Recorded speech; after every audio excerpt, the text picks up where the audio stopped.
everybody. My name is John Lynn. I am the co-founder of QUAY Acceleration.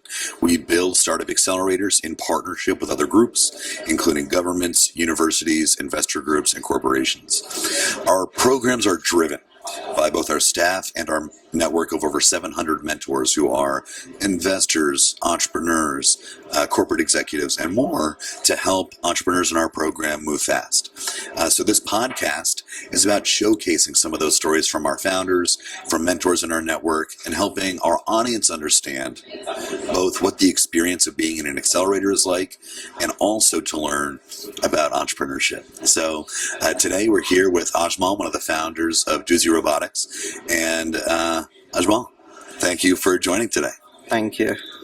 Can you tell us a little bit about what Doozy Robotics does and who it helps? We are a 3-year-old autonomous mobile robots and humanoid robotics startup.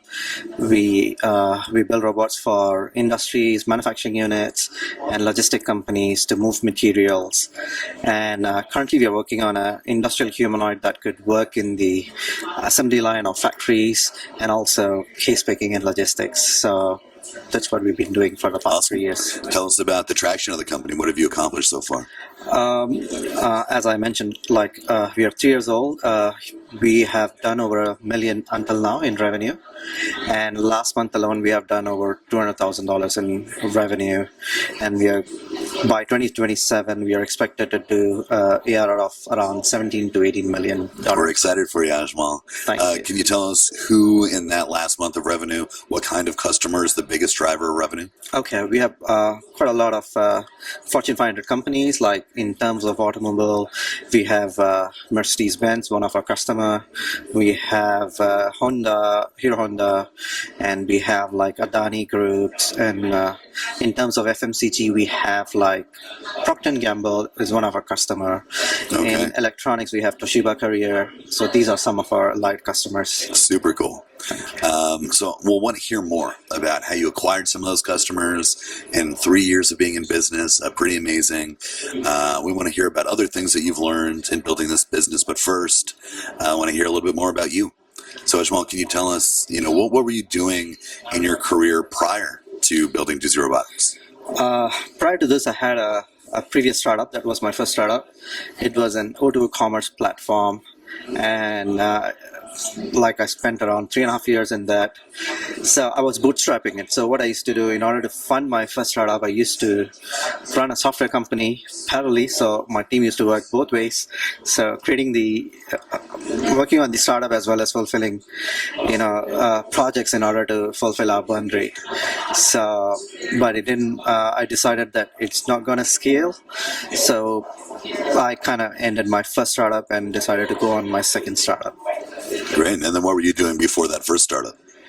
Before that first startup, I worked with Samsung Electronics and Dell, HP, like all around 5 to 6 years, more on sales, corporate sales, all that.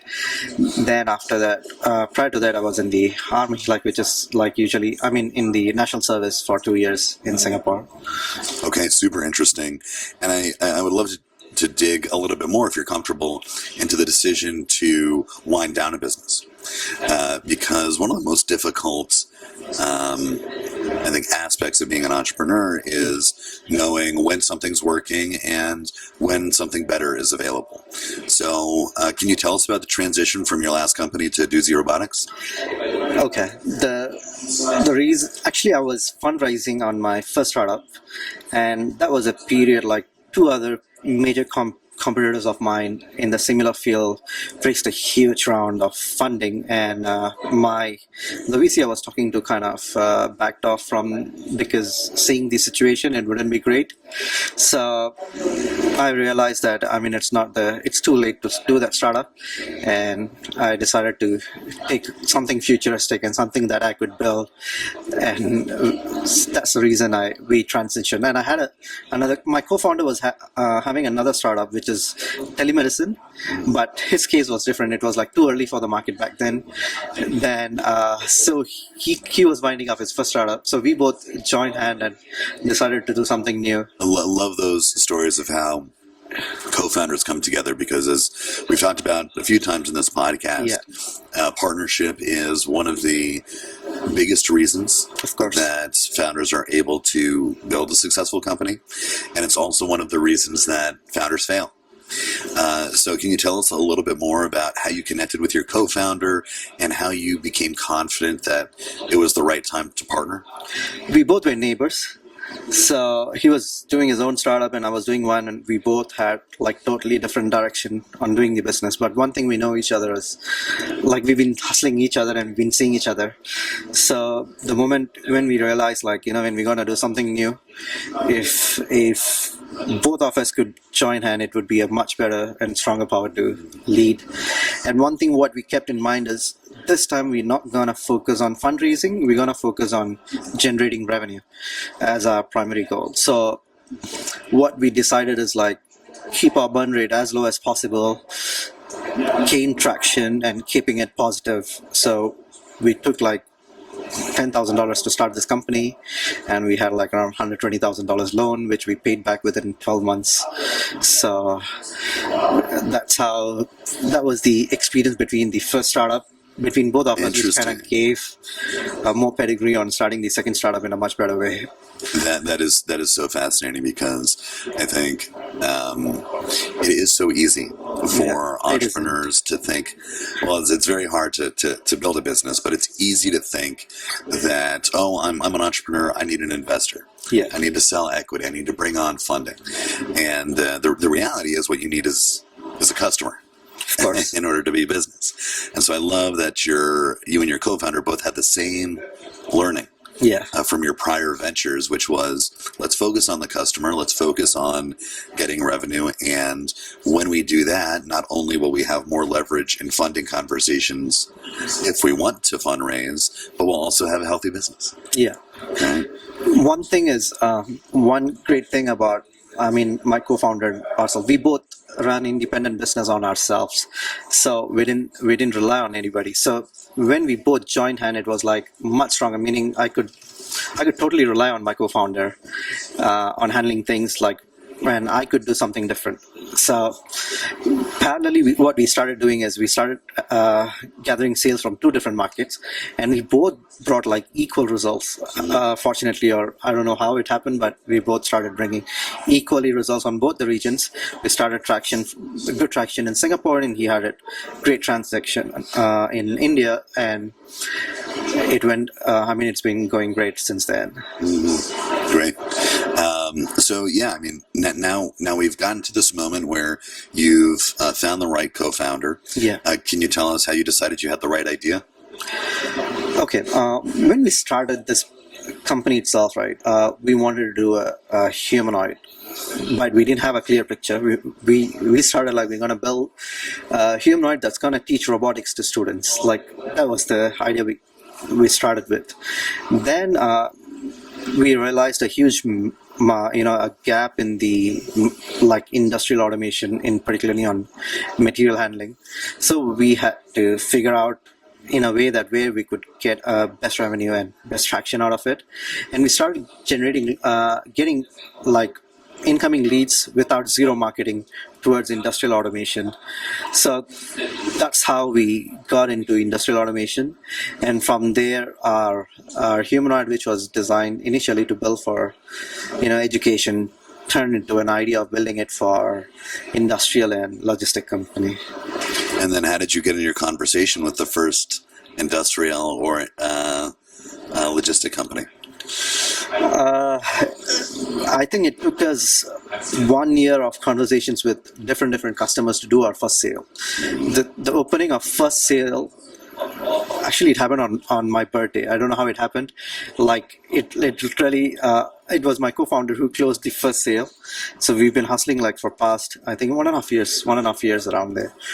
And he just called on my birthday. We just closed our first sale. I was like, wow, over the roof. So after that, things got easier. Once you start getting a little bit of attraction, right, you'll get that confidence that leads you to different directions. I think we hear that so often that the most difficult supporter or customer to get is the first one. Always. And in my I've built like 5 companies at this point, and the first version of this company, Key, was actually built in 2016 when we were approached by Verizon, me and 2 separate co-founders, to build an accelerator, and it was successful. And we thought, oh wow, we did the hard part. Now we can grow this business, and we went out to market, and we couldn't. So, I still to this day think about, how we could have approached that differently.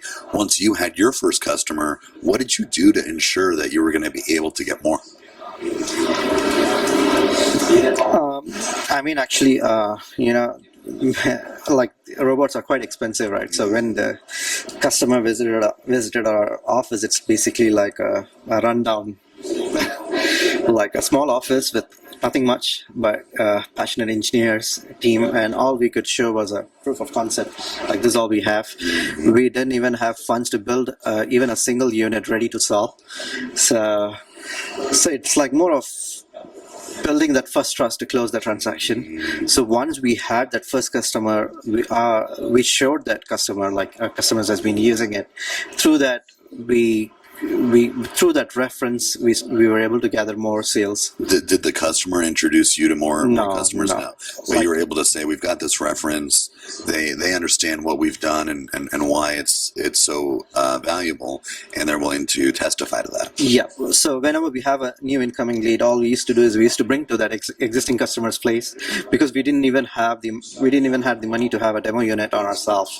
So our robots was more expensive than what we were. So we used to bring to the customer place, so it kind of gave them more confidence because it's working in such an environment.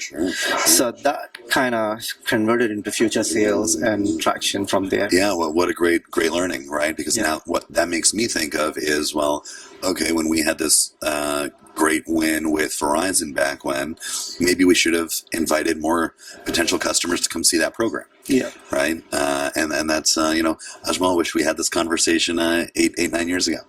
But, okay. So, want to move forward now towards learning more about your sort of experience building Doozy. What's one of the most positive moments that you recall so far in building the business? There are equally positive moments, and there are equally we'll ask about the negative ones. I want to hear about the positive one first.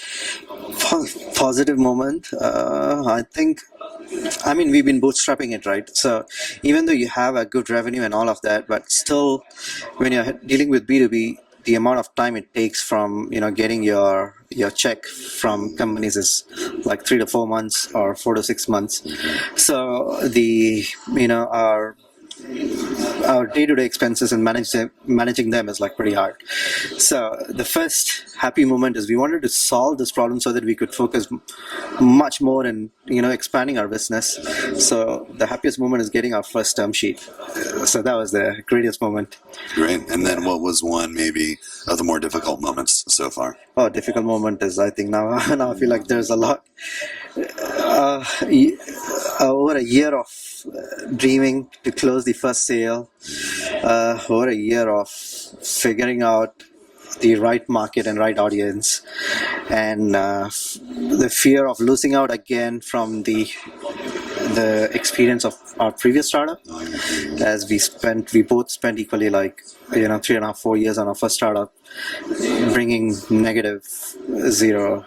So the fear of losing, at the same time the aggressiveness to not lose. So yeah, very difficult to process both of those emotions at the same time, right? Yeah. We know that failure is possible and sometimes imminent, but we also have to believe enough that we can keep going. So what's one recommendation you would make to other entrepreneurs watching this podcast? When I started this company, I didn't look into like numbers or things what usually a general startup is made of, like working on your unit economics, working on your market size, or your customer acquisition, all the numbers related to that, and all the paperwork. So I think if I would have started, maybe let's say if I'm doing a third business or I'm starting another company, I would first work on that initially. At least I would spend 1.5, 2 months on that, then drive my business so that that could set me up different targets for me to reach, and we could work much more efficiently in that way. So starting off with more of like a plan in place, because even if it's wrong, you know how far off you are and you can more easily iterate. Yeah, I mean, plans could change, but at least you should have a projection of what you're going to do next 3 years. I mean, it's eventually going to change, but the thing is, it's good to have a plan and work towards rather than having no idea of what you're going to do next day. Yeah. Right? And as a founder, you don't have any otherwise. You've got to create that for yourself. So, exactly. Ajmal, congrats on all the success so far with Doozy Robotics. Thank you. We're proud to be a part of your journey. Thanks for your time today and telling us your story. Thanks everyone for joining us in our conversation. This is QUAY Acceleration with Doozy Robotics. You can find out more about us both in the notes below. And thank you to Impact Hub for hosting our conversation. See you next time. See you.